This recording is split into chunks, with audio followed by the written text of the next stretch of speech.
Okay, now I'm not really sure where we left off, so let me just start here. I hope I'm not repeating myself, okay?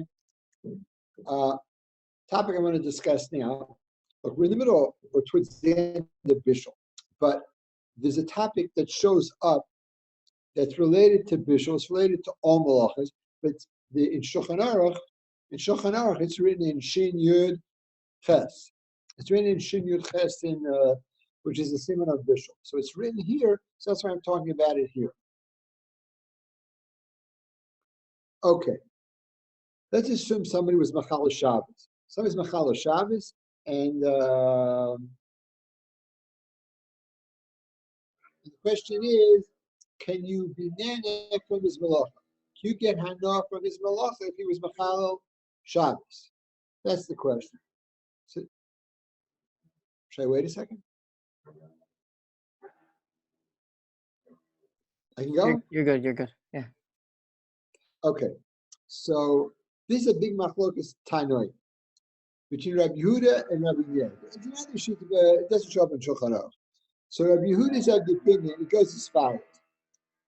If somebody was Machal Shabbos b'mezid, somebody cooked a meal on Shabbos b'mezid, cooked something on Shabbos b'mezid. So the person who did it, that person can never get hana from it. For him, it's not kosher forever. He can't get hana, but other people cannot eat it on Shabbos. They cannot eat it on Shabbos, but they are allowed to eat it after Shabbos. Okay? So the person who did it himself can never eat the food, but somebody who else can eat it after Shabbos only. That's if the guy cooked the maize. If the guy did it b'shogeg, if he did it b'shogeg, meaning that he either didn't realize it was Shabbos, or didn't know this is also in Shabbos, so then he and everybody else have the same status that nobody can eat it on Shabbos, but he can also eat it after Shabbos. That means he did it b'shogeg. That is Rabbi Yehuda's opinion. Rabbi Meir disagrees and is more lenient. And it goes as follows. If the guy cooked b'mezid according to Rabbi Meir, so then when Rabbi Yehuda held b'shogeg, Rabbi Meir holds b'mezid. That if somebody cooked food on Shabbos b'mezid, he's of the opinion that he, and as well as other people, have the same halacha. On Shabbos they can eat, but after Shabbos both he and everybody else can eat it after Shabbos. That's what was done b'mezid. And according to Rabbi Yehuda, if he was Machal Shabbos b'shogeg, even though it was Shabbos, even though it's also on Shabbos, so then it's mutter. It's simply mutter, and you're allowed to be man from it on Shabbos. So somebody cooks something on Shabbos b'shogeg, assuming there's no muksa problem, so that everybody can eat it on Shabbos. Okay, that's a machlokas tanoi. There's a machlokas we show him how to pass it. The Gonim, the Rif, and the Rambam all are machmir like the first sheet of Rabbi Yehuda, and that's how the Shulchan Aruch pass it. On the other hand, the Tosfos and the Vilna Gaon as well, paskin l'kula like Rabbi Meir. This is the yeshivas are brought down in Mishnah Berurah and Shin Yud Ches Sivka and Zayin. Therefore, the story is as follows. If he did it b'mezid, we're generally machmir like Rabbi Yehuda, like the Machad. That b'mezid, he can never eat it forever, and everybody else can eat it after Shabbos. However, if it was done b'shogeg, so Mishnah Berurah writes that le'es hatzorah, mokom hatzorah, it's important necessity. Then b'shogeg can be mako on the Vilna Gaon who passes like Rabbi Meir, like the toaster and Rabbi Meir. That means if it's a necessity, if somebody's Machal Shabbos b'shogeg, you can be nana from it, even on Shabbos, if it's a mokom hatzorah. And that is all if it's a malacha d'oraisa. Let's assume somebody did a malacha d'rabbanan. So the Pri Megadim says no difference. Malacha d'oraisa and malacha d'rabbanan have the same halachas. The Vilna Gaon says that here even Rabbi Yehuda admits to Rabbi Meir. He's making like Rabbi Meir. Even Rabbi Yehuda, if it's a malacha d'rabbanan. This is all according to their halacha d'ira maskil hamavashel.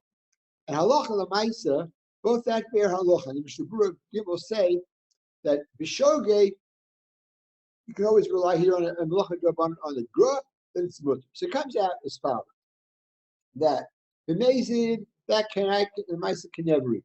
Can never eat it, and everybody else can eat it after Shabbos. Period. when you're dealing with a that's if it's done b'mezid. If it's done b'shogeg, if it's a malacha d'oraisa, then you shouldn't eat it till after Shabbos. But b'makam atzarech, you can rely and you can eat it even on Shabbos. Everybody can eat it on Shabbos. That's if it's a malacha d'oraisa. It's malacha d'rabbanan. Here, lachatchila, you can be make go to eat it on Shabbos because it was only a shogeg and a drabbanan. Period. That's it. Now, point out, it's important that when you say can eat it on after Shabbos, it means immediately after Shabbos. Immediately after Shabbos, when a guy does a malacha, you have to wait after Shabbos b'chdei Shabbos, the time it takes to do the malacha, right? By a Jew, there's no such halacha. This is the Bishul right to Sivkan Hay. Why? Because Amir al-Akad people take it not so seriously, right? And therefore, they'll say, next week, if I want it after Shabbos, I'll tell him to do it on Shabbos, kind of right after Shabbos. So we don't want him to be able to gain from this. We shouldn't do it next Shabbos. We say, no, you have to wait after Shabbos. This way, if he wants, he'll tell the guy only after Shabbos. Another reason, he said, but by a Jew, people take it seriously. He's not going to do it again, right? He's not going to ask the guy to do it. That being the case, you don't need b'chdei shias. Then there's another reason you don't worry about it. By a Jew, you're going to tell him this. Because the Jew won't listen to him. Because there's a klal in the Gemara, and probably see it that pain, but probably elsewhere. Ain't adam chotei v'lo. A person doesn't sin if he has nothing to gain for it. Therefore, they never made the takana of b'chdei shiasu by a Jew, only by a goy. When a Jew does a malacha and it's mutter after Shabbos, it's mutter right away. Now, this isn't so simple. I'll get to it in 2-3 minutes. Before we get there, the Ber Halacha here discusses the following topics. A, quotes a Chai Adam who says there are two types of malacha. One malacha, when you do something, the whole thing changes. The whole thing changes. You do a malacha, so the nature of the thing changes. Physically, it changes. But sometimes you do malacha, and the physical thing doesn't change. Hotzah, you carry it out in the street through Shus HaYachid. Well, you carry something when there's no air. So he says maybe here they didn't make any such takana, but the Maisa is machmir. Halacha the Maisa is machmir. He writes here, Kosev Chayim writes, only something that the thing did a Maisa in the Gufan Dover, they didn't change. Like cooking. But you carry where it doesn't change, right? So then you could say if it's shogeg, even that guy can be in on Shabbos, even if it's Rabbi. And it says, we should be machmir. Don't rely on the schooler. That's what the Chayim himself says. Don't rely on it. So carrying, same thing. Somebody carrying on Shabbos, don't be an for Shabbos. Then he says, one second. Right, okay. Now he says, so what's the halacha? If you did it b'shogeg, even Rabbi Yehuda said you cannot eat it after Shabbos. Now some halachas you can't eat right away.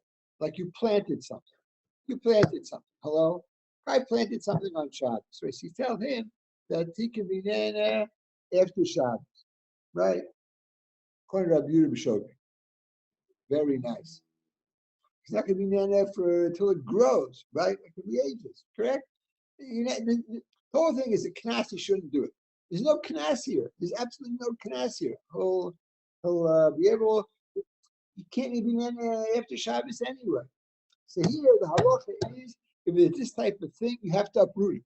If you plant it on Shabbos, right?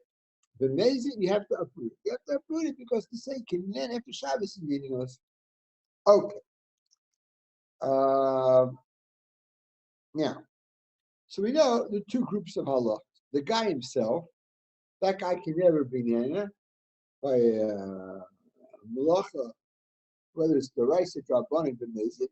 Everybody else can be nana after Shabbos.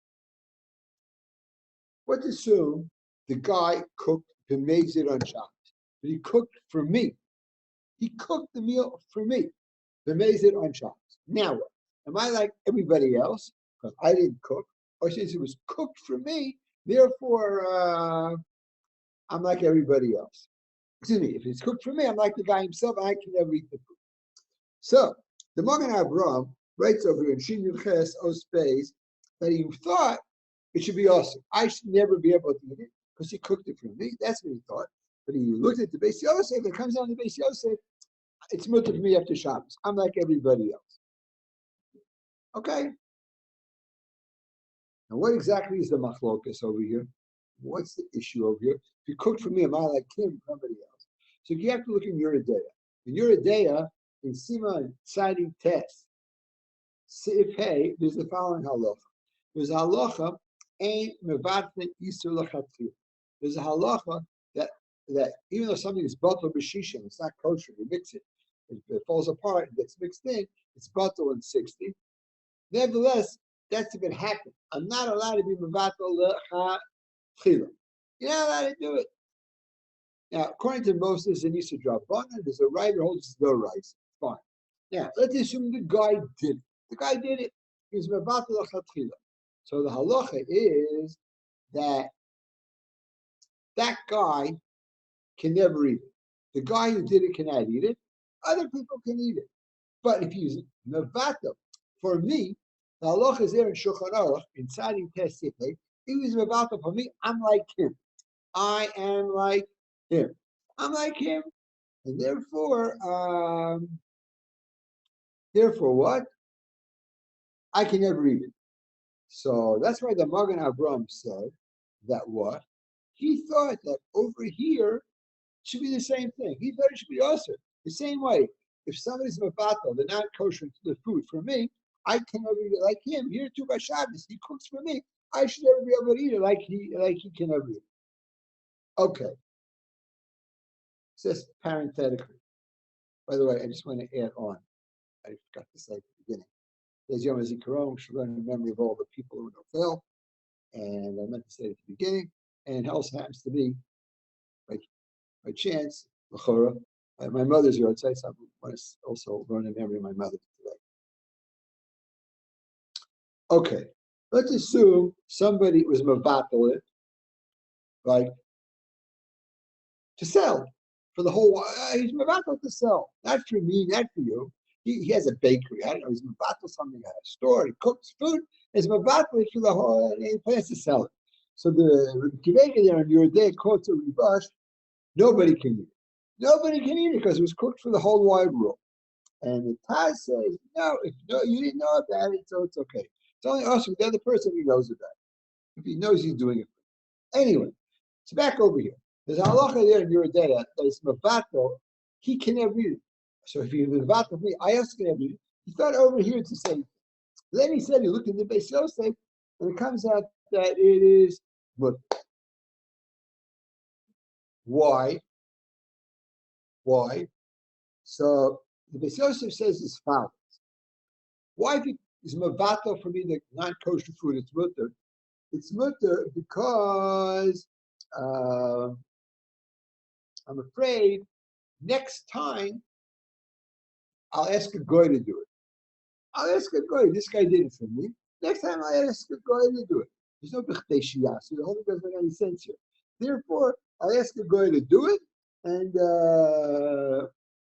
I'll do it for me. But he says over here by Shabbos, I won't be. The Jew won't do it because he won't sin. He has nothing to gain, and the guy won't. I won't ask a guy to do it because a guy have to wait b'chtei shiyasu by Shabbos. Therefore, by Shabbos I won't come to do it. But by Mavat Isur Lachatchila, there's no b'chtei shiyasu. That's because I'll ask a guy next time. Therefore, Beis Yosef says this whole thing only applies by Hilchos Isur La'etiv Mavat and not by Hilchos Shabbos. That is what the Beis Yosef said, and therefore the Magen Avraham says that it comes out that he thought it would have been also. I'm like every guy who did it, but it comes out that Beis Yosef this is not so. And this is how the Mishnah Berurah passes. Mishnah Berurah passes that if he cooked for me on Shabbos, I'm allowed to eat it after Shabbos. Now, Rav Moshe Soloveitchik said, as Rav Soloveitchik's father, he also concurred that it's mutter if he cooked for me, but he claimed for a totally different reason. Totally different reason. And that is as follows. He said,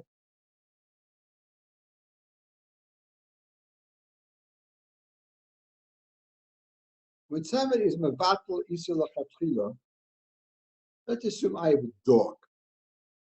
and I am feeding the dog food, and something not kosher, and I mix it with the kosher food, and to feed it to my dog. I'm about to feed it to my dog.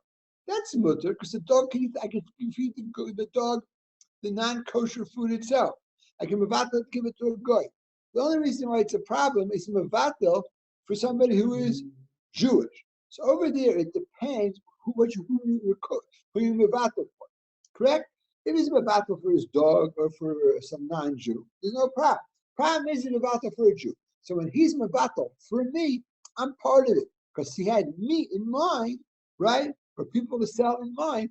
Those people are that's because of them. That's why it's awesome. Yeah, but they're cute from it, and that's why they can never eat. This is Hilchos Shabbos. A guy can't cook not for his dog and not for a guy, not for anybody. It doesn't matter who you cook for on Shabbos. You cook for on Shabbos, you machal Shabbos. That being the case, so it doesn't. That's the case. So it is always. It doesn't matter who you have in mind by Shabbos. Therefore, the people aren't part of it. That's why he said that by Shabbos, this halacha doesn't apply. So we have two svaras here. Why it's mutter. If the guy cooked for me, why I'm not like he himself, I'm like everybody else, and I can always have it after Shabbos, and it's not also correct. One reason is because there won't be any takol in the future, because you're not going to ask anybody by Shabbos, because a guy, I'll have to wait b'chdei shiasus, I won't do it, and a Jew won't listen. But though, it's different. I'll ask a guy. The other svaras are Moshe Soloveitchik. I have nothing to do with it. But I'm part of it because he had me in mind. So I'm related to it. By Shabbos, I have nothing to do with it. Therefore, I'm like everybody else. Now, there's a major nafkamina between the two svaras, and it's pretty halacha l'maisa. The Piskei Tshuva here, the older edition, in Oz Dalet says as follows. Hey, if you have a Jew who's a mumar, a guy, a Jew, I don't know, nobody about his dog. He's a loch of a guy. He says over here, he cooks for me, right? So it's like a guy cooked for me. There's no heter, right away. This is worse than here. We said there's no problem by cooking. According to the Torah of the Beis Yosef, why? Because if I ask a Jew, he won't listen to me. He'll listen to me. He doesn't believe in Judaism. He worships Avodah Zarah. Or the Piskei Tshuva says, this is based on a Ksav Sofer, that even if a guy isn't a Mumar Avodah Zarah, he's a Machal Shabbos. He cooks on Shabbos. He doesn't keep Shabbos. So next Shabbos, he'll cook for me if I ask him. Therefore, over here, I have to be like him. Because the Piskei Tshuva and following Ksav Sofer, they follow the Svar of the Beis Yosef. Well, I come to ask a Jew. So the whole thing is Beis Yosef. He won't listen to me. This guy is Machal Shabbos. He'll listen to me. So if he cooks for me, I can never eat it. Right? Hey. And therefore, he says over here, he quotes over here based on this, he quotes a Ksav Sofer like this, that therefore, if you have a Jew as a restaurant, or he runs there's a hotel with a Jewish cook, right? And they cook on Shabbos, no Jew can ever eat that food. You have a bakery, a restaurant that cooks on Shabbos, right? No Jew can ever eat there because they might come to tell. Now, this is all according to the Svara of the Beis Yosef. But according to Moshe Soloveitchik, this is mutter. This is mamish mutter. Because he says by Shabbos it's different, it doesn't matter who he had in mind, right? By Vatri Sachatchila, it depends who he had in mind. Over here, it doesn't matter who he had in mind. So over here, it doesn't matter who he had in mind, so it doesn't matter. The problem is having me in mind and it changed the halacha. By Shabbos, it never does. It doesn't matter who he cooks for Oswald or his dog or for me. Therefore, over here, I'm not part of it, and you can do it. So if you have a non-kosher, you have a kosher bakery, but they bake on Shabbos, or a takeout food place and they cook on Shabbos, of Jews who cook and bake. So can people buy that food? After Shabbos, can they eat it? Correct? So that is a major machlokus according to Ksav Sofer, according to Piskei Tshuva. It is also according to Moshe Soloveitchik, it is mutter. I mean, obviously you have another issue here, and that Rabbi, is Hello? Yeah, hi. Let's say you have like a Entenmann's brand, like a non-Jewish bakery, like a company, but the baker is Jewish. That'd be the same issue. Maybe you would know that. Yeah. Do you know that? What are the I don't know. chances? You're that guy who works for Entenmann's? You have to be choshesh for that? I don't know. He's the guy who Dafka did it on Shabbos? Let's say their main productions on Shabbos. What? Let's say their main baking time is then. Is that true? No, I'm just wondering, like, if that would that be the same issue? Well, could be if you know there's a Jewish guy there who does. Right. Oh.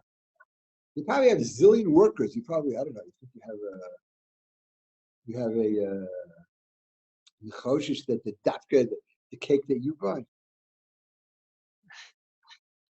Okay.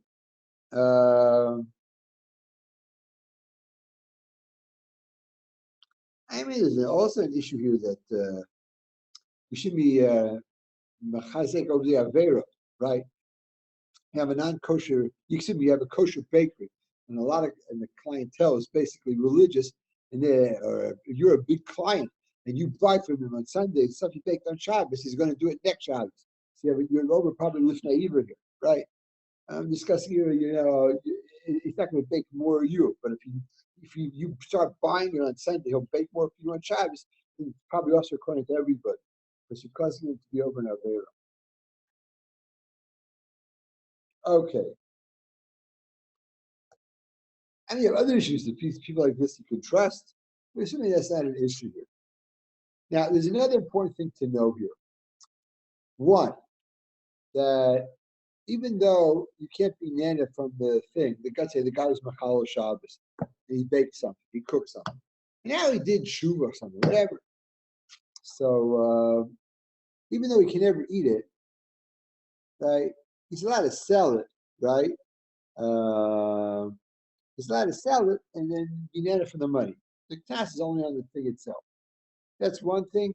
It's called in the Mishnah Dal. Now there's something else here. When it's also for you, correct? It's also for you forever. The Mishnah Berurah said cotton Dalit Kosa Morgan Avram Kosa Rashba. It is a Rishonim. It's a Rashba who says the pot's also awesome. In other words, it's not only the food is awesome, all the bli is awesome. When somebody cooked the mezid on Shabbos, correct? So forever, this is also after Shabbos. That pot isn't kosher. That pot isn't kosher. So you might say, 1 second now. So it comes out that it's not kosher bakery. All the kalim aren't kosher. All the kalim aren't kosher. All the pans they baked in, all the pots they cook in, aren't kosher if they cooked on Shabbos, correct? So if I'm machmir, like the Ksav Sofer, so hello, I can't buy not only on Sunday the stuff they baked, I can't buy even the next stuff. So here he quotes the Piskei Tshuva footnote. What is it quote here? Rabbi Zilber. He quotes him that the time is only the first day, right? Of course, the Marsham, excuse me. Of course, the Marsham, that what? According to Marsham, it's the pots are mutter after 24 hours, which is no same time with God. So he baked on Sunday is a problem, but he bakes on Monday is already okay. I'm not sure I really understand it because that's if you use it for 24 hours. If you use it, you bake on Shabbos and on Sunday and on Monday, so l'chora, so the taste came out, made all the Sunday's bakery or cooked food not kosher, and then you have to start counting from that. Not really sure how it works. Okay. Next.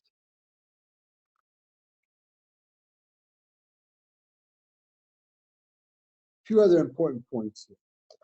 One, if a guy did a malacha b'mis'asim, so it's less than shogeg, so he didn't have kavanah to do the malacha at all. It wasn't he forgot how to Shabbos, he was also. He know he's doing the malacha, then you're allowed to be named for much Shabbos. So for example, the guy leaves on the wall, and boom, he hits the light switch and the light turns on.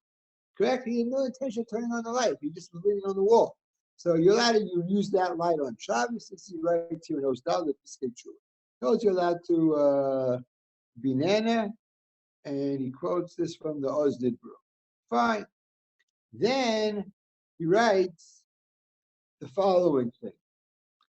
Let's say you do it by instinct. You didn't even think. Like a guy walked into the bathroom or walked into the room and turned on the light. Right? I just did it by instinct, but didn't.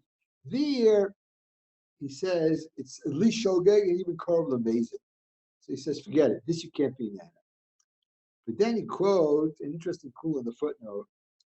If the guy by instinct turned off the light, if the guy instinct turned off the light, he's not to go to sleep in that room.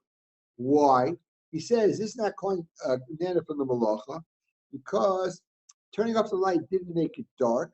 Darkness is the absence of light, but the darkness is natural, and the avera is gone already. The gone is avera. We turn the light, the malacha continues. To turn off the light, the malacha is over. That you're allowed to be there. So if the guy is over with misastic, you can always be nan on Shabbos. If the guy did it by instinct, you cannot be nan on Shabbos, right? At all. And maybe that guy even afterwards might be Korban amazing. But if you turned it off, you can be nan afterwards from the darkness. Rabbi, Yes. if there's only one bathroom in the house, and you turn that light on by instinct, you not use the bathroom. Oh, hey, look, you would use the bathroom in the dark before that, right? Correct? Yeah. We haven't done in the dark. You're doing the light now. What can I tell you? You don't have to, not use the, the worst problems, to have these things now. You walk down the street, the light goes on, right?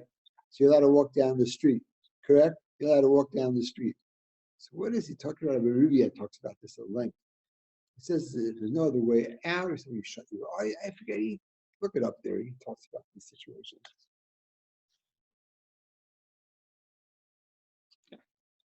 No, here's worse. Because the question is, you allowed to walk down the street. It's worse than that. Here, it's just a question of being nana. Okay. What else is here? One moment.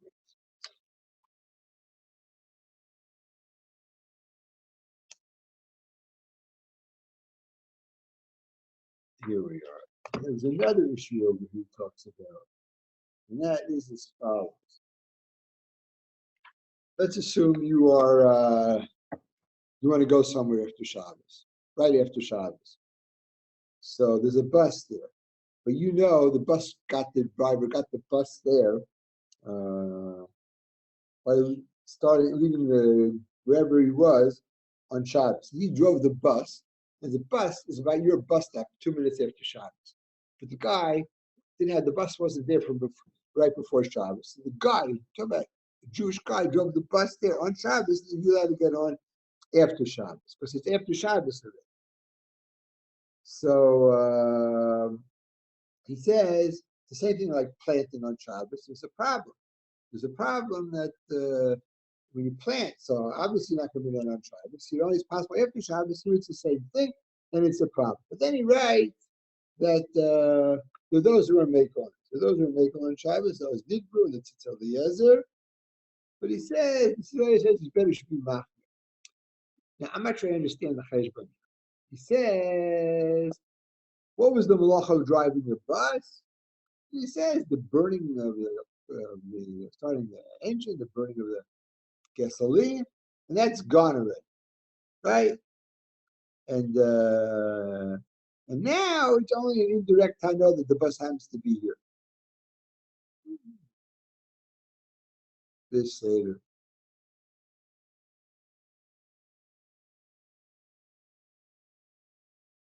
So he says, Rabbi. Who's who to rely on here in a situation that it's better. People shouldn't use it because they shouldn't do it. But who to rely on here? Look, it's not a problem with the goy because the goy does it. Whoever gets on, right? I mean, it might be a problem. He does it mostly for Jews, but if the goy does it Chutzlaritz, right? Unless he's, I don't know, in the middle of Borough Park or Muncie, the Chorek does it mostly for going. Yeah, I'm sorry, Ellie. You answered it. Okay. Okay. Now, as follows. There's a machlokes between the Shiur Shabbos Kilchasa and Rabbi Shechter.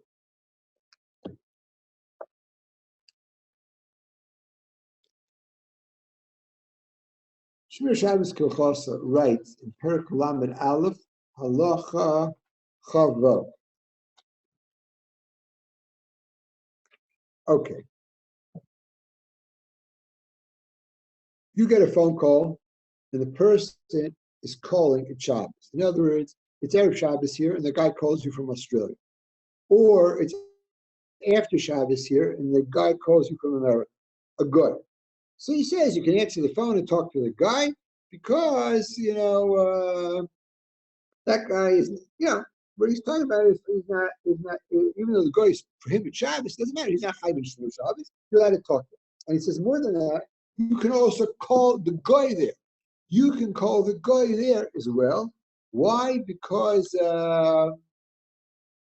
no, you're here, it's not Shabbos. So the guy is sitting, so, for him, he doesn't have to keep Shabbos. But he says, if it's a Jew who's doing it, right, then you're not allowed to talk to him. That's what he writes. That's what he writes. Rabbi, for a parent that's not religious and a child's getting a call from them, would it be the same dinim? I would imagine so. Let me explain something. I heard once, in the name of Shlomo Zalman Auerbach, the problem in a phone call is making the connection. You with me? Is making the connection. But once the thing is on, it's not really a problem of talking. That's not the problem. The problem is making the connection. So theoretically, if the guy picked up and the parent was on the other end, right? Because he shouldn't pick up, correct? He shouldn't pick up. But if the guy on the other end is he picked it up anyway, and the guy on the other end is Jewish, right? So normally I would say just don't talk to him and hang up, right? Correct? But that's causing him to do another malacha. You have to think about it. But if it's a parent, I don't know, going to get all insulted, you probably need to rely on him. Okay? Now, Rabbi Shechter is machmir. If the other guy is a good, Rabbi Shechter is this thing. You cannot cause a malacha to be done on Shabbos. It's based on a chumrah, l'chatchila, on some tshuvas harambam. You're not allowed to cause a malacha to be done on Shabbos. Now, let me explain. Rabbi Shechter doesn't like when you have your sprinklers in your garden set that they go on Shabbos. He doesn't like it because if the malacha is done, it starts before Shabbos and runs into Shabbos. That doesn't matter. They're on from before Shabbos, runs into Shabbos, doesn't bother him because it's called, there's no shvisas chayil. It's because it to start on Shabbos, he holds it is a problem. It's a problem. And therefore, you can't have, so what about Shabbos clocks? You have them go on and off. So I forget, there was one reason, maybe it's Tzorach Shabbos. There was a reason why it was mutter, some Tzorach Shabbos, something like that. That's why it's mutter there, but otherwise not. So according to Rabbi Shechter, you can't cause a malacha to be done, not only from Friday to Shabbos, but also, even if it's like after Shabbos here, I can't cause a malacha to be done in Chutz La'aretz. Therefore, according to Rabbi Shechter, you can't call from here, Motzai Shabbos, and leave a message on a machine there, right? Leave a message on a machine over there on Shabbos. You can't do that according to Rabbi Shechter. Well, according to Shiur Shabbos, it would probably be mutter unless it's a problem that's very loud and it's abshab brusa or something. But other than that, if it's just a quiet message, then it's probably okay. But according to Rabbi Shechter, it's awesome. Rabbi Shechter holds this only l'chatchila. Let me just continue a drop. Now, Rabbi Shechter holds you also can't send an email to Chutz La'aretz on Shabbos. Because when it's Shabbos there, you can't write after Shabbos, write an email or a WhatsApp. Because he claims, even though the guy doesn't have his computer on there, but nevertheless, the server over there is going to get it on Shabbos. He claims that is a problem. And Shabbos doesn't like it. But he holds his only al-chatchila. So he wants to ask them point blank. I said, let's say there's a Shabbaton in Hebron, right? And the parents are going to worry that the kid got back okay. So the kid wants to write an email after Shabbos. I got back to yeshiva. Okay. Now, because then the guy's going to go to sleep here, and by the time when Shabbos is over there, they won't know what's going on over here. So he said, no, that's a tzorach already. The guy can write the email for Shabbos, and because that he thought it was a tzorach. There's only a lachatchila unless it's there's a real tzorach. Okay. What about a group chat with Americans in it also if you're writing on Shabbos, like a group chat? Wait, and somebody's over there. What's the case? There are people in Israel and there are people in America, and you have a group chat together. So you're sending messages to this chat that's causing a malacha to be done because it's getting sent to the people's phones. It's a problem on the okay? So, look, I in general, after Shabbos over here, only go into Israeli sites. I don't go into COM sites because I don't know how it works, right? Or I don't open up Gmail, right? I don't usually do it because it's Rabbi Shabbos Zachatchila. I only use, but I am aware of more local things over here. When I am Mako on, I know everybody Mintz is also Mako on this.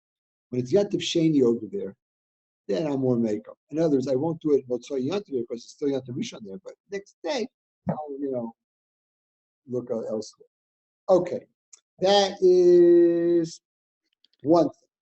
So what was Rabbi's original case about calling someone in Israel and Australia as Shabbos for them by a non-Jew? Why would that be an issue at all?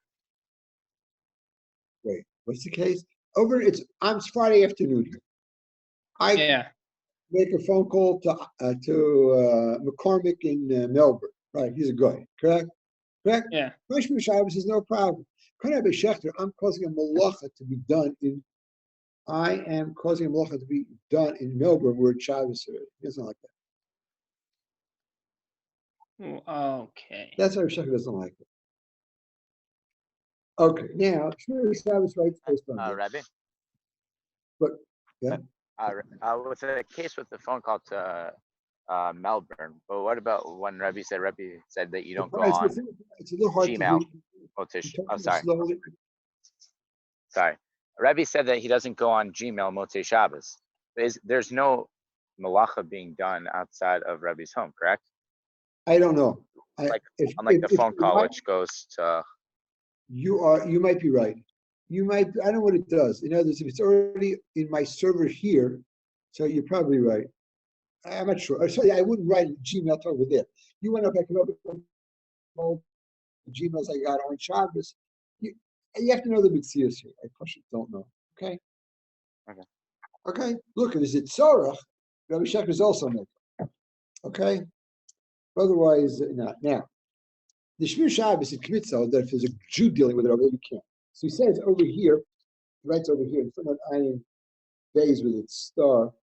Therefore, let's assume you turn on the news here, you turn on the news over here, and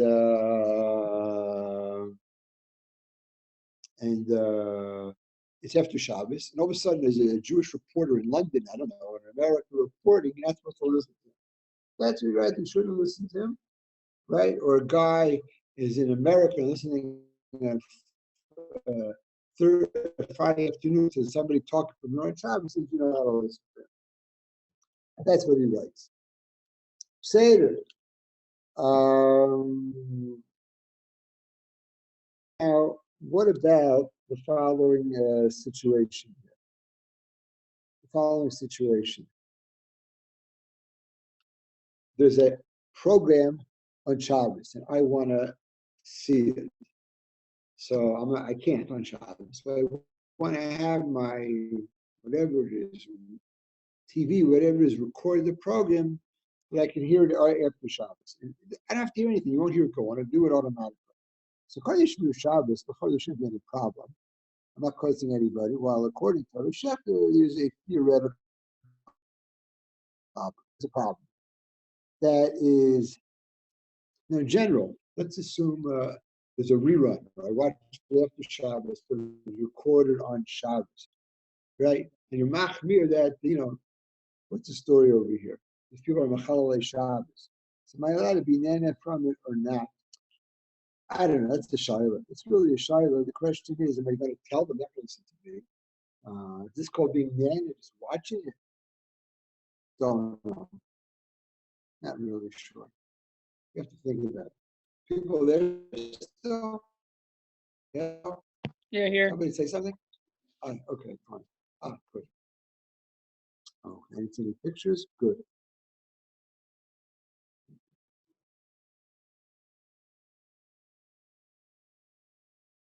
Look, it's a guy doing it. They do it mostly for guy that's in America. But if it's just an Israeli program, and you want to listen to it after Shabbos, it's Jews Machal Shabbos. For you, that might be a shayla. It might depend on Rosh Hashanah, it might depend on the Sofer, and so on. Seder. Okay, mostly what I want to start doing after this, starting next week in Mr. Hashem, is dealing with hot water systems on Shabbos. Okay, solar heated water, conventionally heated water. This Seder.